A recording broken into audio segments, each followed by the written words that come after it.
The global app revenue reached to 50 billion US dollars just in the first half of 2020, with a growth of more than 23%. That means users are more going towards applications, and this is going to increase a lot in the coming years. Planning an app idea and don't have enough funds? In this video, we are going to discuss about how you can raise funds, how you can gather funds to implement your idea in this series of ideas to product. If you don't know me, my name is Deep and I'm from ibiixo Technologies. Let's get started.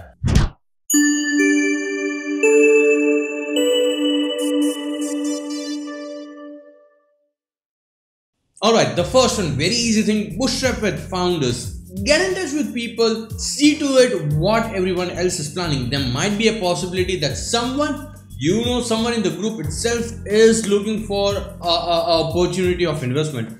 Get in touch with people and see that if they have found an investor who might be interested in investing in your category of business. Consider a situation that I'm a healthcare startup. I'm reaching to many investors, but I found one investor who told me that no man, I'm not investing into healthcare, but I want to invest into restaurant. So if you get in touch with me, I'm going to get you the lead. So that is how you stay in touch with the people and see that if there is an opportunity where you can get in touch and the match is found. Okay, coming to the least preferred option, go with a crowdfunding platform, go with a crowdfunding setup. I personally don't prefer it until and unless you are into a particular product development technology or something, but still people do it and that is very successful. Get yourself on Kickstarter, Indiegogo, and a couple of other, there are many other good choices of crowdfunding website. Get funded with the people. That is a good option, but you'll have to figure out how you manage the funds with that. Out of the many options, one option which I'm sure that people absolutely miss is finding local investors. They go out to the bigger cities, they go out to find on the websites, they go out to find angel investors and everything, but they miss the local investors. There are rich people in your city, in your town, your neighborhood. You might reach them. If not reach them, there are people who have a big chunk of money or a small chunk of money which might be helpful to you. Reach out to the local people, pitch the idea and see that if there is an opportunity. That is what I feel is the most successful method. People don't do it, but I personally prefer you do it. That is where the money is. They know you. They trust you. They know what the problems are. They know what you are doing and how you are doing and how you are going to approach. They know that they can hold you. Get into the market. Find local investors and they are going to get you a good amount of money to get something which clicks in their mind. Okay. Participating in fundraising contest or participating in investing platforms like Tech in Asia, right? There are so many investment platforms are going on which arrange an offline meeting, 5 minutes pitch time to the investors. Go to places like that.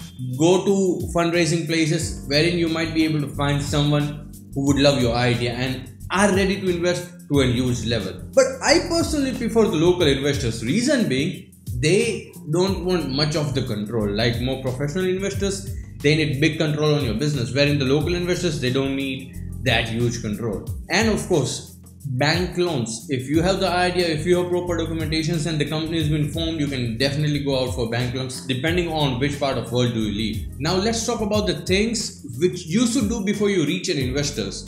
We are going to talk about minor points. I'm not going to get into very much detail, but I'm going to tell you the bullet points what are required. First, get a proper presentation. Second, get an MVP if that is possible, or get wireframes or some ideas so that the investor can see what they are planning to invest in. Third thing is make the projection sheet. Make quarter, 2 quarter, 3 quarter, 4 quarter, at least up to 8 quarters of projection sheet to make sure that they understand what you're looking for. Make the list of the target audience, make the list of whom you're going to target and how you're going to target. Then make a list of all the marketing methods you are going to apply. That is going to help them to understand that you have thought not just development but marketing, and make sure that you have proper reports of return of investment. That's what they are interested in, right? If you are an investor, if you are trying to invest in something, the first thing in back of the mind would be return of your investment. I don't care how sexy is your application, how useful is the application, how many people it's going to target. What I'm interested in is knowing how much return will I get and when I'll get the return. Plan this many things. In case you are planning a startup, get in touch with ibiixo. Here is the right time. The COVID time is about to get over. We are in the mid of it. This is the perfect time to start something new. It's a fresh start. It's going to be the fresh start down the line in 6 months. We at ibiixo have a bunch of people who can assist you. Business analysts, project managers, developers around the technology set. Get in touch with ibiixo. My name is Deep. You can reach me at +91 99137 96777. Stay in touch. Subscribe to the channel for more interesting video in the series Idea to Product with ibiixo.